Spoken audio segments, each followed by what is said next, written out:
चलिए दोस्तों, तो आज का क्यूज मिसलेनियस क्यूज का 7वां सेट लेकर उपस्थित हूँ। तो जो हमारे चैनल पे नए हैं वो हमारे चैनल को सब्सक्राइब कर लें, साथ ही साथ वीडियो को लाइक करें, कमेंट करें और शेयर भी करें अपने ग्रुपों में। तो चलिए आज का पहला क्वेश्चन देखते हैं। भारत की तट रेखा है 6200 किलोमीटर लंबी, 6100 किलोमीटर लंबी, 5985 किलोमीटर लंबी, 6175 किलोमीटर लंबी। तो दोस्तों ये आप जानते हैं कि इसका आंसर क्या होना चाहिए। तो ये आंसर बी होगा, ऑप्शन बी। तो देखिए, भारत की मुख्य भूमि तटरेखा की लंबाई 6100 किलोमीटर है तथा अंडमान और निकोबार द्वीप समूह सहित भारत की संपूर्ण तटीय रेखा जो है 7516.6 किलोमीटर है, या फिर 7517 भी याद रख सकते हैं। वो ऑप्शन पर निर्भर करेगा कि क्या दिया हुआ है। चलिए देखते हैं दूसरा नंबर क्वेश्चन। साफ रातें मेघीय रातों की अपेक्षा अधिक ठंडी होती है। संघनन के कारण, विकिरण के कारण, आपतन के कारण, चालन के कारण। उपरोक्त में से कोई नहीं, उपरोक्त में से एक से अधिक। तो साफ रातें मेघीय रातों की अपेक्षा अधिक ठंडी होती है, ये ऑप्शन बी होगा, विकिरण के कारण। ठीक है ना। चलिए इसका देखते हैं ऑप्शन, सॉरी व्याख्या। साफ रातें मेघी रातों की अपेक्षा विकिरण के कारण अधिक ठंडी होती हैं। बादलों के कारण पृथ्वी की सतह से उष्मा का उत्सर्जन नहीं हो पाता है और वे वायुमंडल को गर्म कर देती है, जिससे मेघी रातें गर्म हो जाती है ना। चलिए तीसरा देखते हैं। संविधान में मंत्रिमंडल शब्द का एक ही बार प्रयोग हुआ है और वह है अनुच्छेद 352 में, अनुच्छेद 74 में, अनुच्छेद 356 में, अनुच्छेद 76 में। उपरोक्त में से कोई नहीं, उपरोक्त में से एक से अधिक। तो संविधान में मंत्रिमंडल शब्द का एक ही बार प्रयोग हुआ है और वह हुआ है किसमें, अनुच्छेद 352 के 3 में। आइए देखते हैं डिस्क्रिप्शन। संविधान में मंत्रिमंडल शब्द का एक ही बार प्रयोग केवल अनुच्छेद 352(3) के अंतर्गत किया गया है, जब राष्ट्रपति मंत्रिमंडल के परामर्श से आपात की उद्घोषणा करता है। आइए देखते हैं क्वेश्चन नंबर 4 क्या कह रहा है। भारतीय संविधान ने केंद्रीय सरकार की अधिशासी शक्तियों को किसमें निहित किया है। भारत के राष्ट्रपति, भारत के प्रधानमंत्री, केंद्रीय विधानमंडल, पंचायती राज। उपरोक्त में से कोई नहीं, उपरोक्त में से एक से अधिक। तो भारतीय संविधान ने केंद्रीय सरकार की अधिशासी शक्तियों को किसमें निहित किया है। तो ये भारत के राष्ट्रपति, ऑप्शन ए आंसर होगा। अनुच्छेद 53(1) के अनुसार केंद्र सरकार की अधिशासी शक्तियां राष्ट्रपति में निहित है, जिसका प्रयोग इस संविधान के अनुसार स्वयं या अपने अधीनस्थ अधिकारियों के द्वारा करेगा। आइए देखते हैं 5वां। आर्कियोप्टेरिक्स है जुरेसिक युग का सर्वपुरातन पक्षी, जुरेसिक काल का सरीसृप, ट्रायसिक का सरीसृप, ट्रायसिक तथा जुरेसिक दोनों कालों का सरीसृप। तो देख, ठीक है, हाँ सॉरी, तो इसका आंसर हो जाएगा ऑप्शन ए। ठीक है ना। आर्कियोप्टेरिक्स जो है जुरेसिक युग का सर्वपुरातन पक्षी है। तो डिस्क्रिप्शन देख लीजिए। आर्कियोप्टेरिक्स जुरेसिक युग का सर्वपुरातन पक्षी है। यह सरीसृपों तथा पक्षियों के बीच का संयोजक जंतु था। इसी युग में सरीसृप वर्ग को विशालकाय प्राणी डायनासोर पाए जाते थे।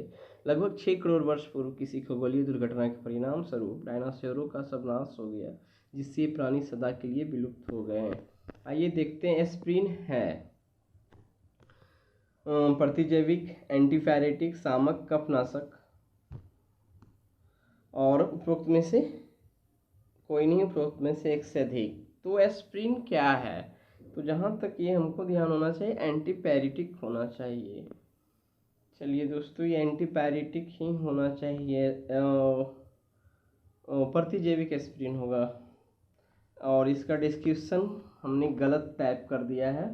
ठीक है, ये अपमार्जक का हो गया है डिस्क्रिप्शन टाइप यहाँ पे। ठीक है, तो इस क्वेश्चन को थोड़ी सॉरी कहते हैं। चलिए अगला क्वेश्चन पढ़ लेते हैं तब तक। जब हम बकरी या भेड़ का मांस खाते हैं तब हम प्राथमिक उपभोक्ता हैं, द्वितीयक उपभोक्ता हैं, तृतीय उपभोक्ता है, अपमार्जक हैं। उपरोक्त में से कोई नहीं, उपरोक्त में से एक से अधिक। तो ये हम द्वितीय उपभोक्ता हैं। जब हम बकरी या भेड़ का मांस खाते हैं तो हम द्वितीय उपभोक्ता हैं। द्वितीय उपभोक्ता वे होते हैं जो प्राथमिक उपभोक्ता जंतुओं को अपना भोजन बनाते हैं।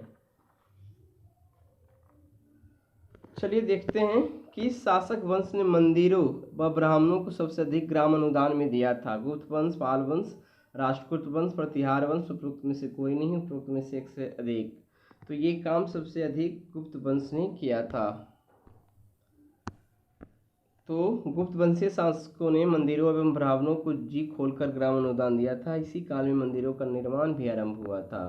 अब देखते हैं किस काल में अछूत की अवधारणा स्पष्ट रूप से उद्धृत हुई। ऋग्वैदिक काल में, उत्तर वैदिक काल में, उत्तर गुप्त काल में, धर्मशास्त्र के समय में। तो ये हुआ धर्मशास्त्र के समय में छुआछूत की भावना का उद्गार हुआ।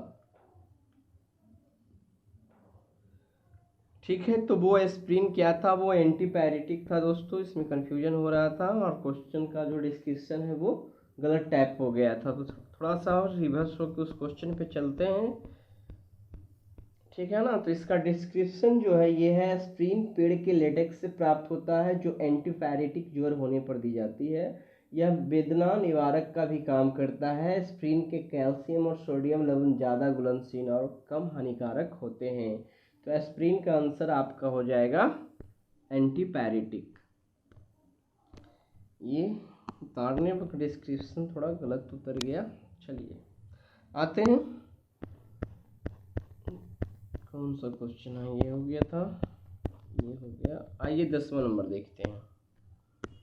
निम्नलिखित में कौन भूमि उत्पाद पर लगने वाले कर को इंगित करता है? खराज, खम्स, उस्र, मुक्तई। तो क्या है? भूमि उत्पाद पर लगने वाले कर को इंगित करता है। तो इसका आंसर जो है दोस्तों ये है 1, 3 एवं 4 ऑप्शन डी। खराज, उस्र और मुक्तई है जो भूमि कर है।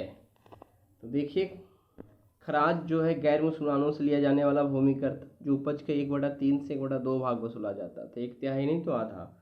खम्स या लूट का धन होता था जिसका 1/5 भाग राजकोष में तथा 4/5 भाग सैनिकों में बांट दिया जाता था। एक मुक्तई है, सल्तनत काल में लगान निर्धारण की मिश्रित प्रणाली को मुक्तई कहा जाता था। तो ये 10वां क्वेश्चन हुआ। ये 11वां क्वेश्चन देखते हैं कि क्या है। निम्नलिखित में से किसने 1857 के विद्रोह को एक षड्यंत्र की संज्ञा दी? Sir James Outram and W Taylor, sir John Kaye, sir John Lawrence, T R. Holmes. उपरोक्त में से कोई नहीं, उपरोक्त में से एक से अधिक। तो निम्नलिखित में से किसने 1857 के विद्रोह को एक षड्यंत्र की संज्ञा दी? तो ये सर जेम्स ऑट्रम और एंड डब्ल्यू टेलर। आइए देखते हैं इसका description. Sir James Outram and W Taylor ने 1857 के विद्रोह को अंग्रेजों के विरुद्ध हिंदू मुसलमानों के षड्यंत्र की संज्ञा दी है। आइए देखते हैं 12 नंबर क्वेश्चन क्या कह रहा है। निम्नलिखित वर्गों में किसने 1857 के विद्रोह में भाग नहीं लिया?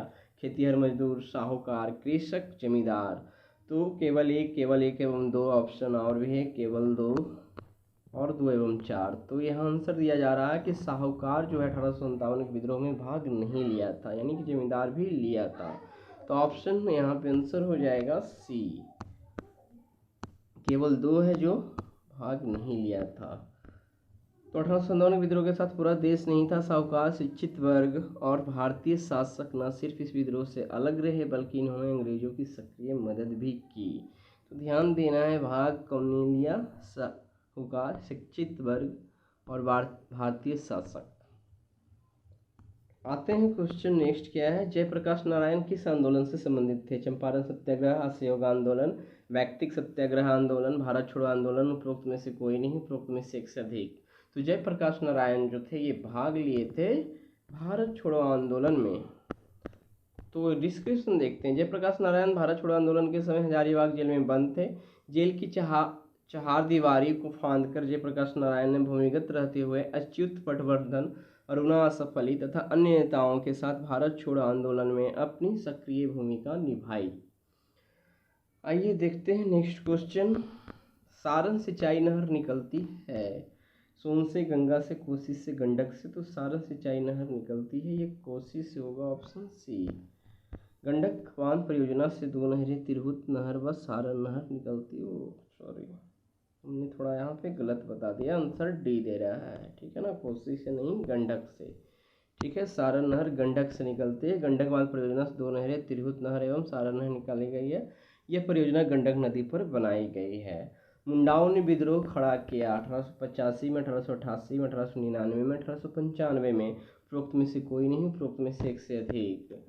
तो ऑप्शन सी 1899 मुंडा विद्रोह 1899 ईस्वी में बिरसा मुंडा के नेतृत्व में क्रिसमस की पूर्व संध्या पर हुआ था। तो आज का हमारा 15 क्वेश्चन का ये मिसलेनियस क्यूज है दोस्तों, वो पूरा हो गया है।